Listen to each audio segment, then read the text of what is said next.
Welcome back to Catalyst University. My name is Kevin Tokoph. Please make sure to like this video and subscribe to my channel for future videos and notifications. In this video, I'm going to do an explanation of the central dogma of molecular biology, and I really want to do it at sort of a general biology or anatomy and physiology level. So we're just going to really look at the basics here and want to understand the very basic things that are happening from transcription all the way to translation. Alright, so here we have a eukaryotic cell. This is just like a human cell, and this is normally what we talk about. Out here in white, this is the cytoplasm, and this structure here, it's circular, which we can only see part of it. This is our nucleus. Now, most of the organelles and so forth, like ribosomes, endoplasmic reticulum, all that stuff is out here in the cytoplasm, and here in the nucleus we have the DNA. So remember that the DNA is the genetic code. So all proteins are encoded by the DNA indirectly. Okay? Remember also that the DNA is double-stranded, so I have two strands of DNA here. Okay? And also remember that the DNA is confined to the nucleus. The DNA can be inside the nucleus, but it will never leave the nucleus and be out here. Okay? So important notes about DNA. DNA has complementary binding, and there are 4 bases in DNA. The bases are what give the nucleotides their identity. We have adenine or A, thymine or T, cytosine is C, and guanine is G. And certain bases pair with others. So A's or adenines will always pair with T's or thymines. Cytosines will always pair with guanines and vice versa. Okay? You'll never have an A paired with a G or a T paired with a C. Okay, so let's look at one of these strands. And one way that we do this is we divide up these nucleotides or these bases into groups of 3 called triplets or nucleotide triplets. There's going to be a reason we'll do that later, but it's very important that these be in triplets. So we have here A, G, C. Then we have C, C, T, C, C, A, and I could go on and on and on right here. Okay, but that's just one strand of the DNA. We also have another strand, because DNA is double-stranded, and it's going to run in the opposite direction. But one thing you should notice is that, first of all of these nucleotide bases pair up appropriately. So A here is pairing with this T, which follows this complementary binding rule. And then G here pairs with C, and C pairs with G. And if you follow this all the way up through both of these strands, you will never see a discrepancy there. So A is paired with T, A pairs with T, G pairs with C, A pairs with T, C, G, T, A, and so on and so forth. And what this does to the DNA is it allows it to stick together. Okay? And when the DNA is stuck together, these two strands, when they're stuck together, nothing happens. But what we need to do is a process called transcription.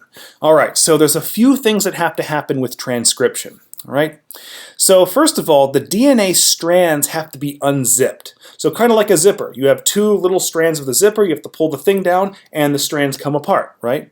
So you can pull your pants down or whatever, right? So if I unzip these 2 DNA strands, what it basically means is they're being pulled apart. Notice compared to the previous slide, the DNA strands are now pulled apart. Okay, now what transcription is it's the generation of another kind of nucleotide polymer called RNA, and this specific kind is called mRNA. Now, the place we make proteins is in the cytoplasm, out here. We make the proteins out here. But the DNA is confined to the nucleus. So we can't just move the DNA out to the cytoplasm and make proteins from that. We have to have a transient carrier of this genetic information that will move into the cytoplasm, that can actually move from the nucleus into the cytoplasm. And that chemical messenger is mRNA, and the M stands for messenger, messenger RNA. And so what happens during transcription is we have an enzyme referred to as RNA polymerase. You may or may not need to know that. And the RNA polymerase is going to generate an mRNA strand from one strand of the DNA. Okay? And it's really just going to take a portion of the DNA, not the whole strand of DNA. So here's one of the strands of DNA. And what we're going to do is we're going to make an mRNA strand that's boxed in blue here. We're going to make an mRNA strand that also has to be complementary to this DNA strand. okay, in pretty much the same way that this DNA strand was complementary to this DNA strand. But there's several important differences, and I'm only going to talk about one initially, and that's the first one, the bases. I just mentioned in the previous slide that DNA has the nucleotides A, G, C, and T. Okay? RNA has almost the same, except one is replaced. It has A, G, C, and U. So pretty much anytime I need to put in a T, in RNA it's going to be a U, and U is the base uracil. So what I'm going to do is I'm going to make complementary binding mRNA. So if this base right here in the DNA is a T, T binds with an A. Here's a C in my DNA, that's going to bind with a G in my mRNA. Here's a DNA G, an RNA C. A DNA G, RNA C, DNA G, RNA C, but here I have a DNA A, but it would bind with a T, but in the RNA it's going to be a U. Okay, and so I'm just going to keep following these complementary base pairing rules, okay, and if I was to find any more A's in the sequence, there would be a U to go with that. All right, now here is my mRNA sequence. Okay, what you should also notice is this sequence right here, even though it's complementary to this strand, it should actually be identical to this strand over here. Notice we have AA, GG, CC. Right? A over here, G over here, G over here, C, C. The only difference is, of course, that if I have a T over here, this becomes a U over here. Okay? But other than that, this mRNA is carrying the genetic information from this strand over here. It was made by using this strand as a template, but it carries the code of this strand over here on the left. Now, the point is, this mRNA is going to leave the nucleus and go into the cytoplasm, and that's what its purpose is. It's taking the genetic information really from these bases right here. It's taking the genetic information from those bases and taking it into the cytoplasm. Okay?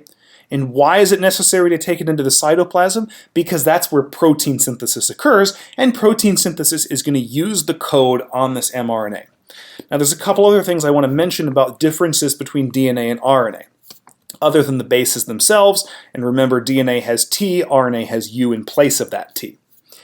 The sugar is also different. RNA has what's called ribose, and ribose has a 2' hydroxyl group. You may or may not need to know that much about it, but RNA has ribose. Ribose is the sugar. In the case of DNA, DNA has deoxyribose, okay? And what deoxyribose is it's the same thing as ribose, except it lacks a 2' hydroxyl group.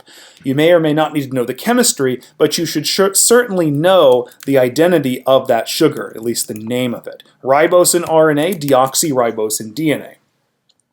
The strandedness. DNA is double-stranded, always. The RNA is usually going to be single-stranded. In fact, mRNA is always single-stranded, okay? So there's a difference in that. And then the location, DNA is confined to the nucleus, as we mentioned, and RNA is going to be able to move from the nucleus into the cytoplasm, okay, where protein synthesis occurs. Some other things I also want to mention about this process that you may find interesting or need to know for your course. tRNAs and rRNAs, which are other types of RNAs, are also made by this method right here of transcription, but these RNAs have other functions. The other thing you should know about transcription, DNA to RNA, you can see this process, which is generation of the mRNA, is done in the nucleus, whereas translation, going from RNA to protein, is going to occur out in the cytoplasm, which again is why we needed to move this mRNA out here.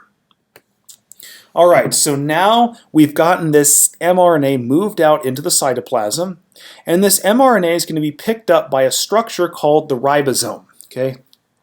So the ribosome is going to read each of these triplet nucleotides, and it's going to generate a protein based on these. Now, the reason I mentioned at the beginning of this video that it was important that we separate these into groups of 3 nucleotides is because a group of 3 nucleotides encodes for an amino acid. Okay? In the DNA, these are usually just called nucleotide triplets. They get a special name in RNA, or mRNA I should say, in mRNA these triplet nucleotides are called codons. They're called codons because they code for an amino acid. Now the question is, how do you know what the amino acid is? Well, for that we look at what's called a genetic table, or a genetic code table, and you can find these by looking in Google Images and typing in genetic code. And what I do is, I say, for an RNA triplet that's AGC, what amino acid is encoded by that? Well, I just look up AGC in this table. AGC, right here. SER, that's the amino acid serine. Okay? Let's look up CCU. All right, CCU right here. That's pro, which is the amino acid proline. Here's CCA. Okay, CCA is right here, also proline. Notice you can have multiple codons encoding the same amino acid. GGA, let's find that. GGA is the amino acid gly or glycine. And CAG, let's find that. CAG is the amino acid GLN, which is glutamine. So here I have 5 codons. 5 codons, right? So this segment of mRNA will encode 5 amino acids, 1 for each codon. And so that's what the ribosome does. The ribosome translates this sequence of nucleotides into the corresponding sequence of amino acids. Okay? If you had 50 codons, you would have 50 amino acids, and so on and so forth. And so the ribosome just literally reads this and converts it into an amino acid sequence such as this. And this sequence of amino acids, or AAs, is your protein. Okay? So overall, this right here is the process of gene expression, which is a lot of times called the central dogma of molecular biology, which on a simplistic level says DNA to RNA to protein, but that can also be described as the process of transcription, okay, which is generating an mRNA that's identical to one of the strands of the DNA, like this one over here in blue, and it's made from the other strand, which is the template. Okay, it's complementary to the template and identical to the coding strand, with the exception that T's become U's in the RNA. That process of making the mRNA is transcription. Once the mRNA moves out into the cytoplasm, that mRNA is picked up by a ribosome, and then it's translated into a sequence of amino acids, 1 amino acid per 3 nucleotides, or 1 amino acid per codon, if you want to put it that way. Okay, so hopefully this process makes sense to you. Please make sure to like this video and subscribe to my channel for future videos and notifications. Thank you.